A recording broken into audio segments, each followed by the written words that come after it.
Kucing. Kucing. Harus jadi kucing. Baik, itu analoginya sangat singkat, sangat sederhana. Tapi teman-teman harus tahu, kenapa firman itu menjadi manusia?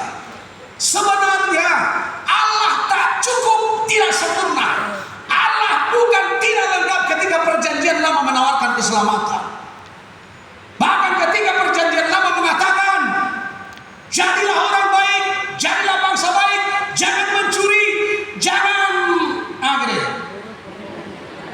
membunuh ibu bapa. Kesempurnaan dan kekekalan Allah ada di sana. Tapi manusia gagal. Ketika Israel apa? Kami percaya ada Allah, kami percaya ada Tuhan, tapi hanya masih sedang lapar. Mereka bilang apa? Tuhan tidak ada. Kenapa? Amaleo. Diutuslah para nabi, diutuslah para raja. Satu ketika kita perjanjian lama katakan apa? Aku sendiri, Yehezkiel, aku sendiri akan gembalakan domba-dombaku. Itulah Allah.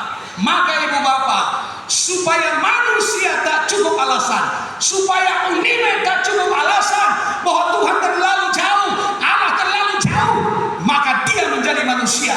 Dia membatasinya dalam kekekalan untuk sesaat dan masuk dalam diri kita sebagai manusia.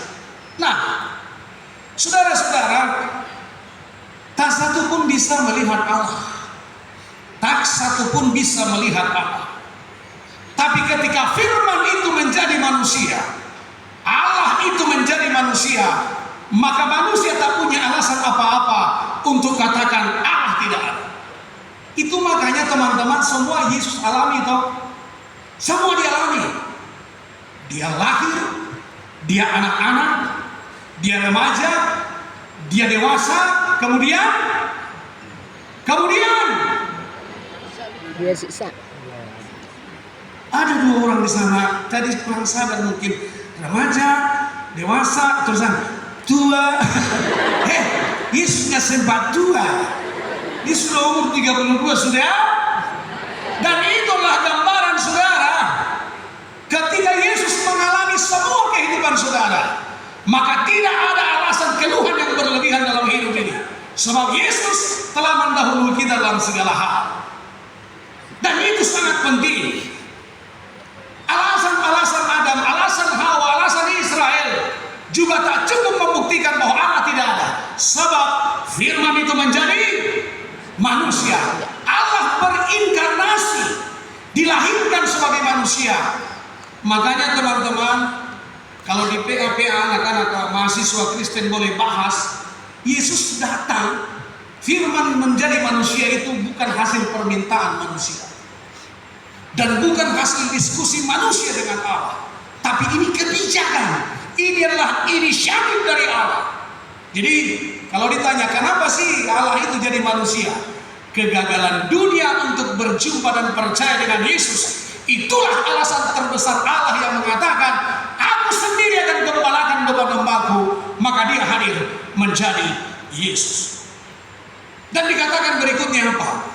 Dia bersama kita. Dia yang pribadi Yesus. Dia yang memberitahukan tentang Allah Bapa. Teman-teman, tak sedikit pun dia berhenti menjadi manusia, sebagaimana dia hidup di zaman.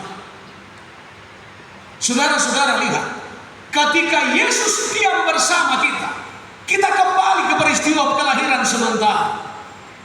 Yesus lahir di kandang domba. Teman-teman, itu bukan tak kotor, itu bukan tak bau.